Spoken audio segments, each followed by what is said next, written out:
First of all, good morning, good afternoon, good evening, dear students. Welcome back to your favorite YouTube channel, Shri Shyam classes by AJ sir. आज बेटा हम class 11th का first chapter sets की जो concept है वो clear करेंगे। अब फर्स्ट चैप्टर में है हमारा नेम है सेट्स। अब सेट्स होता क्या है? सेट्स, अब सेट्स क्या होता है? तो सबसे पहले तो पता होना चाहिए डिफाइन सेट। अब सेट को कैसे डिफाइन करेंगे? देखो, कलेक्शन एक वर्ड सुना होगा आपने, कलेक्शन सुना है ना? कलेक्शन क्या होता है? किसी भी थिंग्स का, किसी भी ऑब्जेक्ट का कलेक्शन। मैं बोल दूं example bunch of keys, bunch of keys. अब ये हमारे पास कलेक्शन है किसका? कीज का, है ना कलेक्शन। या फिर collection of animals, collection of animals. ये हमारे पास कलेक्शन किसका है? एनिमल्स का। अब ये जो कलेक्शन होते हैं किसी भी ऑब्जेक्ट का, इसको हम इंग्लिश लैंग्वेज में क्या बोलते हैं? ग्रुप बोलते हैं, नहीं बोलते हैं? It means this is group, ये ग्रुप्स है ना। अब ये ग्रुप्स है, इनको ग्रुप्स कब बोलते हैं? इंग्लिश लैंग्वेज में हम इनको ग्रुप्स बोलते हैं, बट मैथमेटिक्स लैंग्वेज में इन्हीं कलेक्शन को, इन्हीं ग्रुप्स को हम क्या बोलते हैं? सेट बोलते हैं। क्या बोलते हैं? सेट। क्लियर? सेट क्या होता है? Collection of object. सेट क्या होगा? Collection of object. ये होगा हमारा सेट। तो सेट की डेफिनेशन हमारी क्या हुई? कलेक्शन ऑफ ऑब्जेक्ट हुई। बट यहां पे एक बात आपको ध्यान रखनी है। आप ये तो मैंने आपको बता दिया बंच ऑफ कीज हो गया, ये कलेक्शन ऑफ एनिमल्स हो गया। अब मैं ये बोल दूं collection of good hockey players, collection of good hockey players, hockey players in India, in India. अब ये भी तो कलेक्शन है किसका? गुड हॉकी प्लेयर्स का कलेक्शन है या नहीं है हमारे पास? अब ये कलेक्शन है गुड हॉकी प्लेयर्स का, बट ये सेट नहीं है। It is not a set, ये सेट नहीं है। अब आप पूछोगे सर ये सेट क्यों नहीं है? तो इसके पीछे भी तो कोई रीजन होगा। ये भी तो कलेक्शन है, ये भी कलेक्शन है। तो अब कलेक्शन आपने यही तो बताया, कलेक्शन ऑफ ऑब्जेक्ट। ऑब्जेक्ट का कलेक्शन वो सेट होता है। सेट तो वही होता है कलेक्शन ऑफ ऑब्जेक्ट, बट वो जो कलेक्शन होता है वो वेल डिफाइंड होना चाहिए। ये इस एक वर्ड के ऊपर आपको ध्यान देना पड़ेगा, वेल डिफाइंड। वो कलेक्शन जो वेल डिफाइंड है, collection of object well defined is called set. ये वेल डिफाइंड नहीं है। वेल डिफाइंड का मतलब है जिसको सभी जानते हैं। अब मैं गुड हॉकी प्लेयर्स, अब गुड हॉकी प्लेयर्स मेरे लिए कोई गुड है, आपके लिए कोई और गुड है, कि आपका फ्रेंड है उसके लिए कोई और गुड है। तो मैं सभी के लिए अलग अलग गुड प्लेयर्स है, किसी के लिए कोई बेस्ट है, किसी के लिए कोई बेस्ट है। अब ये सभी के लिए एक बात नहीं है। अब मैं बोल दूं collection of natural number, collection of natural number, collection of natural number में देखो आप नंबर। अब ये कलेक्शन ऑफ नेचुरल नंबर्स बोल दिया मैंने। अब ये क्या होगा? अब यहां से आप देख रहे हो collection of natural number means natural number start from 1 2 3 and so on, infinity लिख दिया। कहां से स्टार्ट होते हैं? 1 से स्टार्ट होते हैं और ऐसे ही चलते रहते हैं। अब इनको मैं आपसे पूछूं कि नेचुरल नंबर क्या होते हैं, क्या बताओगे? 1 2 3 एंड सो ऑन। आपके फ्रेंड से पूछूं या किसी और से पूछूं, किसी से भी पूछूं, वो एक ही आंसर देगा, क्या? 1 2 3 and so on. It means ये वेल डिफाइंड है, इसको सभी को पता है कि ये इसका सेम आंसर है, सभी के लिए सेम आंसर है इसका। और इसका आंसर सेम आंसर नहीं है सभी के लिए, तो इट मींस वेल डिफाइंड होता है हमारा, जो सभी के लिए सेम आंसर रहता है उसको हम वेल डिफाइंड बोलते हैं। तो पता चल गया सेट क्या होता है। अब ये देखो, ये जो कलेक्शन है नेचुरल नंबर का, ये हमारा क्या बोला जाएगा, सेट बोला जाएगा। But good hockey players in India set नहीं बोला जाएगा। या फिर rich person in India, rich person in India. अब ये जो होगा रिच पर्सन इन इंडिया, ये भी सेट नहीं है। अब रिच पर्सन भी तो बहुत सारे हैं जिनको हम कुछ को जानते हैं, कुछ को कोई और जानता है, कुछ को कोई और जानता है। सभी के लिए एक थोड़ी ना रिच पर्सन, बस सभी के लिए एक तो आपको ये जरूर पता होगा कि सर बोल देंगे कि मुकेश अंबानी। अब ये तो सभी को पता है, लेकिन और रिच पर्सन है नहीं क्या हमारे देश में? और भी तो है इंडिया में रिच पर्सन, तो सभी के लिए अलग अलग है, बहुत सारे हैं रिच पर्सन। बट ये है, ये वेल डिफाइंड है, ये वेल डिफाइंड नहीं है। तो समझ आ गया ना वेल डिफाइंड क्या होता है?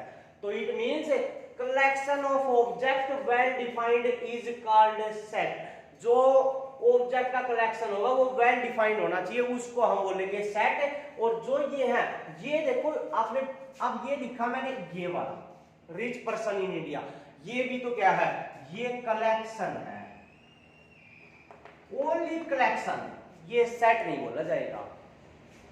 समझ आ गया? ये बस कलेक्शन है रिच पर्सन का, बट सेट नहीं है। क्योंकि सेट इसलिए नहीं है क्योंकि ये वेल डिफाइंड नहीं है। क्लियर? अब ये क्लियर हो चुका है कि आपको सेट क्या होता है, कलेक्शन क्या है। अब कलेक्शन और सेट में आपसे कोई डिफरेंस पूछे तो आप बता सकते हो। कलेक्शन तो कोई भी ऑब्जेक्ट का हो सकता है, बट सेट उन ऑब्जेक्ट का कलेक्शन जो वेल डिफाइंड है, उनको हम बोलते हैं सेट। Any doubt? तो ये था हमारा सेट। अब एक बात और मैं बता देता हूं आपको, एक ये और आप याद रखना कि ना जो क्वालिटी होती है, जैसे मैंने यहां पर हमने क्या लिखा, good hockey players in India. अब गुड हॉकी प्लेयर्स, ये क्वालिटी हो गई हमारे पास। और ध्यान रखना, क्वालिटी डियर स्टूडेंट कभी भी सेट नहीं होती। तो जहां जिस कलेक्शन में क्वालिटी होगी वो कभी भी सेट नहीं होगा। Any doubt? तो क्वालिटी कभी भी सेट नहीं होता, क्वालिटी का जो कलेक्शन होगा वो सेट नहीं होगा। अब नेक्स्ट आगे देखो, नेक्स्ट स्टेप हमारा क्या है। अब हमने पढ़ लिया सेट क्या होता है और कलेक्शन क्या होता है, पढ़ लिया ना। अब इससे आगे देखो, आगे हमारे सेट को डिनोट किससे करते हैं, कैसे लिखते हैं। A set is denoted by capital letters, capital letter से डिनोट करते हैं, A B C कुछ भी, and its element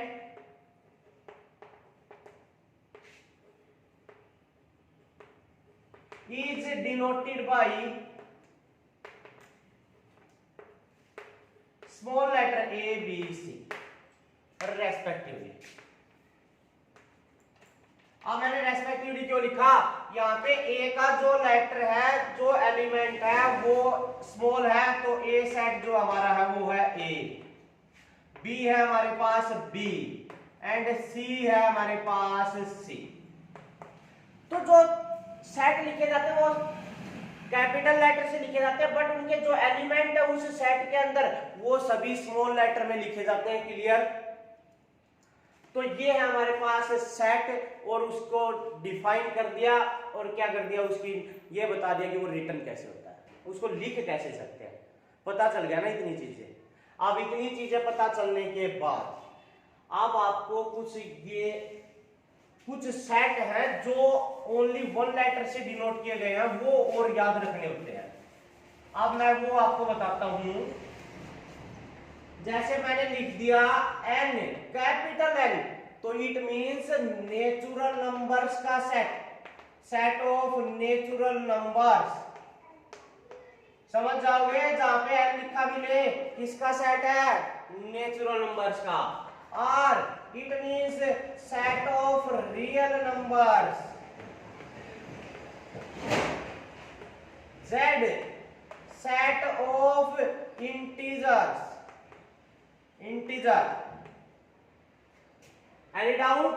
W set of whole number. तो आपको देखो इतने सेट्स के बारे में और पता चल गया। अगर कैपिटल एन लिखा मिले it means natural number, R लिखा मिले it means real number, Z it means integers, W it means whole number. तो पता चल गया ना, जहां पे आपको ये कैपिटल नंबर में से कोई भी एक लेटर दिखाई देता है तो हम समझ जाओगे कि ये कौन किस नंबर्स का सेट है। Any doubt? तो इसके बाद आता है हमारे पास roster form and set builder form. देखो दो फॉर्म्स में सेट लिखा जाता है, टू फॉर्म। अब टू कौन कौन से? एक तो रोस्टर फॉर्म है, रोस्टर फॉर्म, एक set builder form, set builder form, एक सेट बिल्डर फॉर्म। इन दो फॉर्म में हमारे पास सेट को लिखा जाता है।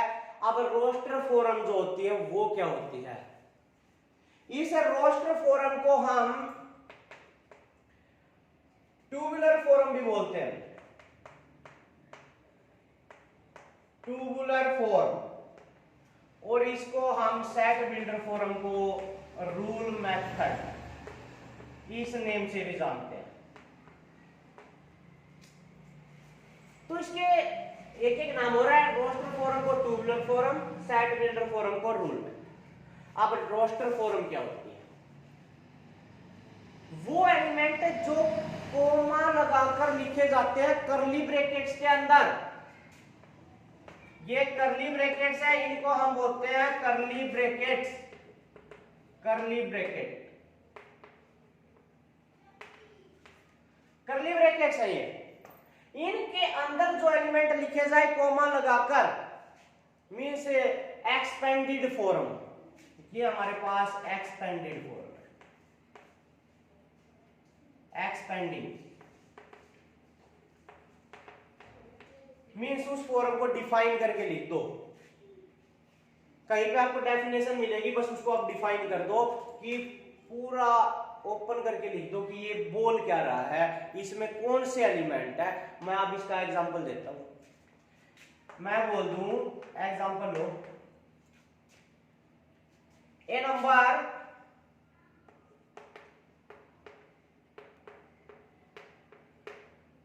ये नेचुरल नंबर लिख लो, a natural number,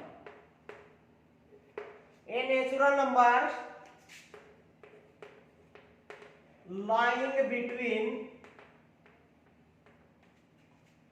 lying between 2 and 5। देखो ये इसने एक डेफिनेशन गिवन है हमारे पास, ये natural number lying between 2 and 5, वो नंबर जो 2 और 5 के बीच में लाई करे। बस आप इसको रोस्टर फॉर्म में लिखो। रोस्टर फॉर्म में कैसे लिखेंगे इस सेट को? रोस्टर फॉर्म में होता है करली ब्रैकेट और इनको डिफाइन करके। अब 2 और 5 के बीच के नेचुरल नंबर क्या क्या है हमारे पास? आपको पता है 3 and 4, तो यहां लिख देंगे 3, 4, it is roster form. Any doubt? तो वो फॉर्म जहां पे आपको डेफिनेशन गिवन हो उसको हम एक्सपेंड करके लिख दे, वो होती है हमारी रोस्टर फॉर्म या फिर ट्यूबुलर फॉर्म। क्लियर यहां तक? चलो मैं एक एग्जांपल और लिख देता हूं। मैं लिख दूं सेट ऑफ इवन नंबर। अब मैंने इवन नंबर्स लिख दिए, इसकी ट्यूबुलर फॉर्म या रोस्टर फॉर्म क्या बनेगी? Curly bracket. अब इवन नंबर क्या होते हैं? 2, 4, 6 एंड इंफिनिटी। ये देखो हमने एक्सपेंड करके लिख दिया। डॉट डॉट डॉट का मींस है कि ये आगे ऐसे ही चलते जा रहे हैं। ये नहीं है कि 2, 4, 6 लिख दिया यहां पर बस एंड हो गया इनका, नहीं एंड नहीं हो, ये आगे और भी है 2, 4, 6, 8। वो नंबर जो 2 से डिवाइड हो इवन नंबर हो गए ना, और मल्टीपल ऑफ 2। तो ये इवन नंबर, ये हमने क्या कौन सी फॉर्म लिख दी? रोस्टर फॉर्म या फिर ट्यूबुलर फॉर्म। तो इट मींस यहां से आप क्या समझे कि वो फॉर्म जहां पे डेफिनेशन आपको गिवन हो और उसको हम एक्सपेंड करके लिख दे, उसको हम बोलते हैं रोस्टर फॉर्म। Any doubt? इसके बाद नेक्स्ट, तो ये थी आपकी रोस्टर फॉर्म। नेक्स्ट मैं आपको बता रहा हूं सेट बिल्डर फॉर्म। अब इस फॉर्म में कैसे लिखा जाएगा? सेट बिल्डर फॉर्म में सेट कैसे लिखा जाता है? एक सेट की जो अगर हम डिफाइन करते हैं तो सेट बिल्डर फॉर्म में कैसे रिटर्न करते हैं? अब आप देखो, हमने रोस्टर फॉर्म लिख दी, तो आपको यहाँ पे हमें डेफिनेशन बताती उसको एक्सपेंड करके लिख दिया रोस्टर फॉर्म में, बट यहाँ पर हमें एक्सपेंड करके ही मिलेगा, रोस्टर फॉर्म मिलेगी, उसको इसका अपोजिट कर देना है। अभी तक डेफिनेशन थी, एक्सपेंड करके लिखा, अब एक्सपेंडेड नंबर तो मिलेंगे, उनको डेफिनेशन बना के लिख देना है। अब मैं एक्सपेंडेड नंबर कैसे लिख सकता हूँ? चलो मैं यहीं पे ये लिख देता हूँ। हमारे पास मैंने आपको एग्जांपल दिया था इवन नंबर का, इनका हमारे पास 2 4 6 ये चल ये है हमारे पास, है ना। अब मैं इसको सेट की फॉर्म में लिखूं, सेट बिल्डर फॉर्म में। ये हमारे पास कौन सी फॉर्म है? रोस्टर फॉर्म है। सेट बिल्डर फॉर्म में मैंने क्या बताया कि इनकी डेफिनेशन लिखनी है। डेफिनेशन ये लिख रखी सेट ऑफ इवन नंबर। या तो इस तरह लिख सकते हो, या फिर इसको ऐसे लिख सकते हो, x such that, it means x मतलब इसके अंदर x एलिमेंट है, such that किस प्रकार से है वो x एलिमेंट, कि वो x एलिमेंट आएंगे कैसे, ये कब आए हैं, कैसे आए हैं ये x एलिमेंट, कैसे आए हैं? x equal to 2n। देखो यहाँ पे मैं इसको आपको लिख के बताता हूँ, 2 into 1 लिख सकता हूँ, यहाँ पे 2 into 2 लिख सकता हूँ, 4 को 6 को 2 into 3 लिख सकता हूँ, ऐसे ही जा रहे हैं ना। तो आप देखो 2 तो इट मींस 2 के मल्टीपल है, तो 2 तो लगाना ही है। क्या आ रहे हैं? 1 2 3 4, सॉरी 1 2 3 4 यही आ रहे हैं ना। अब 1 2 3 4 एंड सो ऑन यही आ रहे हैं। इनकी जगह पर 1 2 3 4 की जगह पर क्या लिख दिया? n, where n belongs to capital N। आप देख कैपिटल N से मैंने आपको बताया था कौन सा सेट बनता है? नेचुरल नंबर का। तो इस सेट की जो ये n है, इसकी जगह पर बोल रखा है कि नेचुरल नंबर रखते जाओ और आपकी ये जो रोस्टर फॉर्म है, एक्सपेंडेड फॉर्म है, वो बढ़ती जाएगी। तो ये देखो मैंने सेट बिल्डर फॉर्म में लिख दिया, इसकी डेफिनेशन की फॉर्म में। इसकी डेफिनेशन मतलब इस चीज से क्या बनेगी? ये बनेगा। तो आप जैसे मैं रख के दिखाता हूं, n belongs to natural number है, मैं लिख दूं n की जगह पर पहले 1 पुट करता हूं, तो x इक्वल टू 2 into 1 कितना आ गया? 2 आ गया ना। नेचुरल नंबर स्टार्ट फ्रॉम 1, तो x equal to 2 into 2 it means 4, x equal to 2 into 3 it means 6। देखो बढ़ रहे हैं, बढ़ते जा रहे हैं ना। तो यहां से आप क्या समझे? जो रोस्टर फॉर्म है उसकी डेफिनेशन लिख दो, वो आपकी सेट बिल्डर फॉर्म, और जो सेट बिल्डर फॉर्म है उसको आप एक्सपेंड करके लिख दो, वो रोस्टर फॉर्म है। Any doubt? कोई डाउट नहीं है। तो ये थी आपका सेट बिल्डर फॉर्म और रोस्टर फॉर्म में सेट को कैसे रिटर्न करते हैं। इसके बाद है नेक्स्ट।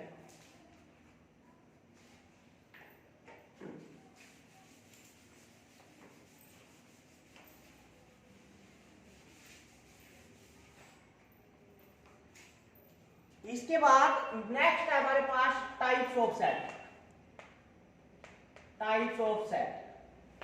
अब टाइप्स ऑफ सेट, तो फर्स्ट टाइप हमारे पास है फाइनाइट सेट।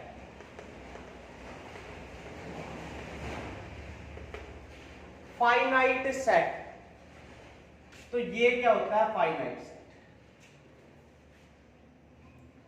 फाइनाइट के वर्ड से आपको पता है ना फाइनाइट क्या होता है? इन वो नंबर जिनको हम काउंट कर सकते हैं फाइनाइट होते हैं ना। तो सेट भी क्या होगा? वो सेट जिसमें जितने भी नंबर्स हैं उन सब नंबर्स को हम काउंट कर ले, उसको हम बोलेंगे finite set. Any doubt? For example x 2 less than equal to x less than equal to 7, ये एक डेफिनेशन गिवन है। इट मींस क्या हुआ? इट मींस 2 से बड़े नंबर और 7 से छोटे number, but 2 and 7 is also included. 2 और 7 भी इसके अंदर इंक्लूड है।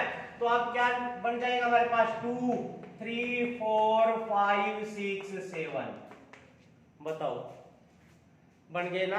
अब ये जो हमारा सेट है, ये बताओ फाइनाइट सेट है इनफाइनाइट सेट है? फाइनाइट है क्योंकि इनको हम काउंट कर सकते हैं, तो इट इज फाइनाइट सेट। पता चल गया फाइनाइट सेट को। इसके बाद नेक्स्ट टाइप है हमारे पास इनफाइनाइट सेट। अब ये तो समझाने की जरूरत नहीं होनी चाहिए आपको, ये समझाने की क्या जरूरत है, जब आपको फाइनाइट सेट पता चल गया तो इनफाइनाइट में क्या रह गया, इनफाइनाइट इसका अपोजिट, तो वो नंबर जिनको हम काउंट नहीं कर सकते, तो it means A set of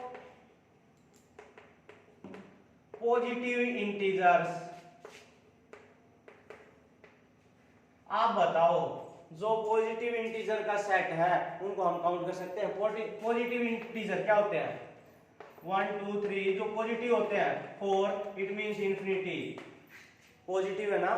बताओ पॉजिटिव इंटीजर का जो सेट है उसको हम काउंट कर सकते हैं, नहीं ना, तो it means it is infinite set. Any doubt. इसके बाद नेक्स्ट आ जाओ, नेक्स्ट हमारे पास है सिंगलटन सेट।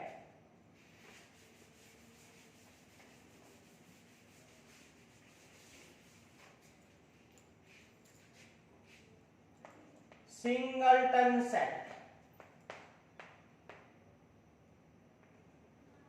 सिंगलटन सेट क्या होता है। अब सिंगल मतलब क्या होता है आप बता दो।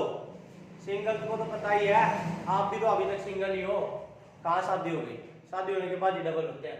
तो ये देखो ये सिंगल है ना, सिंगल मतलब वन, अकेला, तो एक ऐसा सेट जिसमें केवल एक ही एलिमेंट हो, तो इट मींस ये सेट लिख दूं मैं एग्जांपल के लिए। यहाँ पे आप देखोगे इसमें कितने एलिमेंट है, वन एलिमेंट है, तो it is singleton set. Any doubt, clear. इसके बाद नेक्स्ट है हमारे पास इक्वल सेट। इक्वल सेट क्या होता है, वो सेट जिसमें इक्वल नंबर ऑफ एलिमेंट हो, सॉरी इक्वल एलिमेंट हो। इक्वल एलिमेंट कैसे, same element, it means any two set which have same element, जो वो दो सेट जिनके अंदर इक्वल सेम एलिमेंट हो, इक्वल एलिमेंट हो। इट मींस ये लिख दिया मैंने 1 2 3, एक सेट हो गया हमारे पास। दूसरा सेट मैं लिख दूं 1 1 2 2 या 2 3 3 3। अब ये बताओ इक्वल सेट है या नहीं हमारे पास, यहां से आप बता दो। यहां से आपको नजर आ रहा होगा कि ये दोनों सेट इक्वल हैं। देखो एक बात और याद रखना, सॉरी मैंने आपको बताया नहीं, कि कोई भी सेट है उसको जनरल फॉर्म में अगर लिखोगे तो इट मींस उसमें जितने भी एलिमेंट है उन सभी को अगर वो रिपीट कर रखे हैं तो आपको रिपीट नहीं करने हैं जनरल फॉर्म बनाते टाइम। अब इसकी जनरल फॉर्म क्या बनेगी, 1 2 3 ही बनेगी। देखो बनेगी या नहीं बनेगी, तो क्या बन जाएगा 1 2 3 इक्वल टू 1 2 3। जनरल फॉर्म बनाते टाइम कोई भी एलिमेंट रिपीट नहीं करना है आपको, ये आपको ध्यान रखना है। तो आप देखो यहाँ पे ये जो सेट था ये इस सेट के इक्वल है, क्योंकि इसकी जनरल फॉर्म 1 2 3 है।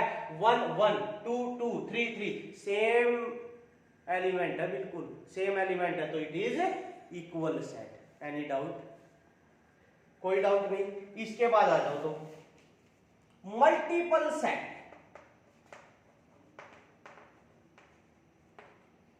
Multiple set, multiple set means एक जो नंबर है उसको आप रिपीट करके लिख दो, कोई दिक्कत नहीं है, उसी सेट को हम मल्टीपल सेट बोलते हैं। देखो ये मैंने लिख रखा है, इस सेट को हम क्या बोलेंगे, मल्टीपल सेट बोलेंगे।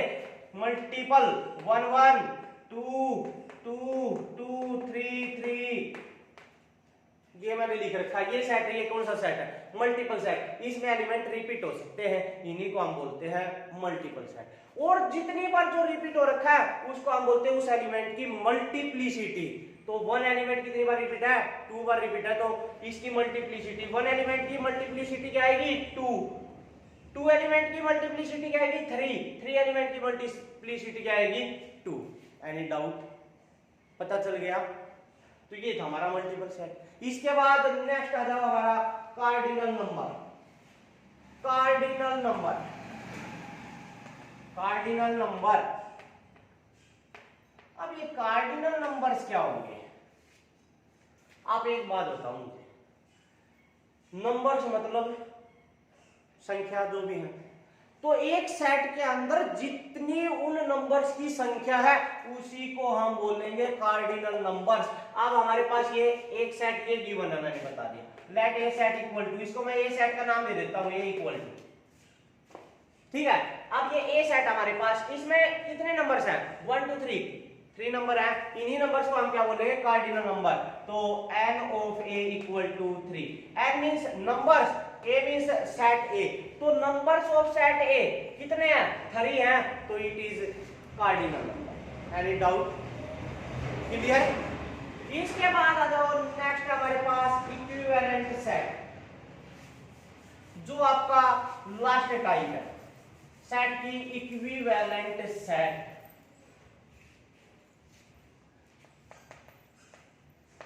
इक्विवेलेंट सेट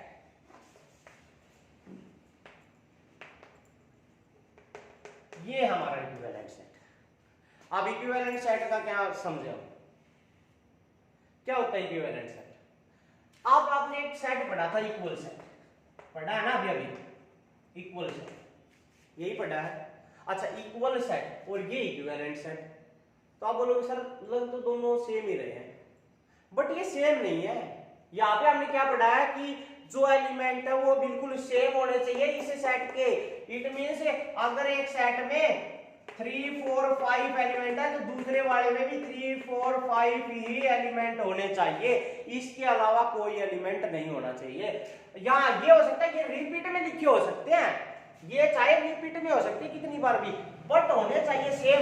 ये नहीं है कि आप ये लिख दोगे 3 3 4 4 5 6 और लगा दो, अब 6 लगा दिया तो ये इक्वल सेट नहीं होगा। समझ आया? अब इस इक्विवेलेंट सेट में क्या है कि एनी टू सेट, कोई भी वो दो सेट जिसके नंबर ऑफ एलिमेंट इक्वल हो। अगर इसमें 1 2 3 है तो दूसरे वाले में x y z है, तो इनको हम इक्विवेलेंट सेट बोलेंगे। It is equivalent set.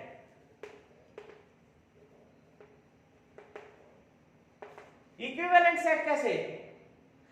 आप मैंने बताया कि इक्विवेलेंट सेट वो सेट होते हैं जिसके कोई भी दो सेट, उनके एलिमेंट्स के नंबर ऑफ एलिमेंट वो इक्वल होने चाहिए। अब इसमें नंबर ऑफ एलिमेंट कितने हैं? 3। यहां पर भी नंबर ऑफ एलिमेंट कितने हैं? 3 तो हैं, 1 2 3, 3 हो गए ना, 1 2 3। अब 3 है, 3 इसमें है, तो इनको क्या बोलेंगे? Equivalent set. But it is not equal set. Equal set के लिए एलिमेंट सेम होने चाहिए। 1 है तो यहां भी 1 होना चाहिए, 2 है तो यहाँ भी 2 ही होना चाहिए, यहाँ 3 है तो यहाँ भी 3 होना चाहिए। और इक्विवेलेंट सेट में कोई जरूरी नहीं है कि आप ये एलिमेंट्स जो हैं ये सेम हो, इक्वल, बट उनके नंबर ऑफ एलिमेंट इक्वल होने चाहिए, उनकी संख्या इक्वल होनी चाहिए। यहाँ पे 3 है तो यहाँ पे भी 3 ही होने चाहिए। उन सेट को हम बोलेंगे इक्विवेलेंट सेट। Any doubt? दोनों सेट में अगर डिफरेंस समझ नहीं आया आप फिर पूछ सकते हो, लेकिन आई होप सभी को समझ आ गया होगा इक्वल सेट क्या होता है, इक्विवेलेंट सेट क्या होता है, इन दोनों के बीच डिफरेंस क्या है। तो ये था बेटा आपके फर्स्ट चैप्टर सेट्स का जो फर्स्ट एक्सरसाइज है उसका कंसेप्ट, एलिमेंट्स की बुक है ये, और उसका ये कंसेप्ट था। अगर आपको वीडियो पसंद आए तो इसको लाइक, सब्सक्राइब और शेयर करें। Thank you and have a nice day.